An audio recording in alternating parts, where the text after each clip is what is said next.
പെൺകുട്ടികൾ മാത്രമുള്ള വീട് ഒരു പ്രത്യേക വൈബായിരിക്കുമല്ലേ? പക്ഷെ ഞങ്ങൾ നേരെ ഉൾട്ടായിരുന്നു കേട്ടോ. തമ്മിൽ കണ്ടാൽ മതി അത്തം ചതുർത്ഥിയും പോലെ ആയിരിക്കേ. വർഷത്തിൽ 365 ദിവസം ഉണ്ടെങ്കിൽ അതിൽ 360 ദിവസം ഞങ്ങൾ തല്ലുകൂടി മോന്തയും വീർപ്പിച്ചിരിക്കലാവും കേട്ടോ. പക്ഷെ അതൊക്കെ മാറി മറിയാൻ അധികമൊന്നും വേണ്ടി വന്നില്ല കേട്ടോ. കല്യാണം കഴിഞ്ഞ് മൂന്നാളും 3 വഴിക്ക് പോയപ്പോഴേ എപ്പോഴെങ്കിലല്ലേ കാണുള്ളൂ. ഇപ്പോഴും വലിയ മാറ്റമൊന്നുമില്ല. ഒരുമിച്ച് കണ്ടുമുട്ടിയാൽ ആദ്യത്തെ 1-2 ദിവസം നല്ല ചക്കര ഈച്ചയാവൂട്ടാ. പിന്നെ പിറ്റേ ദിവസം തൊട്ട് തുടങ്ങും ഞങ്ങൾ തല്ലും പിടിയും. ഞങ്ങൾ 3ആളും തമ്മിൽ 5 വയസ്സിൻ്റെ ഡിഫറൻസ് ഉണ്ട് കേട്ടോ. അതുകൊണ്ട് തന്നെ ഞാൻ എപ്പോഴും ഒരു ചേച്ചിയായിട്ട് ഒരു മേലാളായിട്ട് അവരെ ഭരിച്ച് സുഖിച്ച് കൊഴുത്തങ്ങ് നടക്കുമായിരുന്നേ. എൻ്റെ ഭരണമൊക്കെ അവർക്കൊരു ബുദ്ധിയും ബോധം വെക്കണ വരെ ഉണ്ടായിരുന്നുള്ളൂ കേട്ടോ.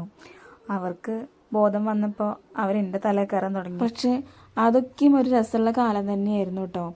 ഞാൻ അടിച്ചു വാരുകയാണെങ്കിൽ നീ തുടയ്ക്കണം, മറ്റാൾ പാത്രം കഴുകണം. കടയിലേക്ക് പോവുകയാണെങ്കിൽ റോട്ടിൽ നിന്ന് പാടം വരെ സാധനങ്ങൾ ഞാൻ കൈപിടിക്കും, പാടത്തുനിന്ന് വീട് വരെ നീ കൈപിടിക്കണം.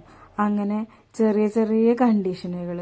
ആ കണ്ടീഷനുകൾ മിക്കതും ചെന്നെത്തുക പരസ്പരം ഡ്രസ്സുകൾ മാറ്റിയിടുന്നതിലും ചെരുപ്പ് മാറ്റിയിടുന്നതിലും ഒക്കെ ആയിരുന്നു കേട്ടോ. അന്നൊക്കെ കുഞ്ഞു കുഞ്ഞു പരിഭവങ്ങളും പരാതികളും ഉണ്ടായിരുന്നുള്ളൂ കേട്ടോ.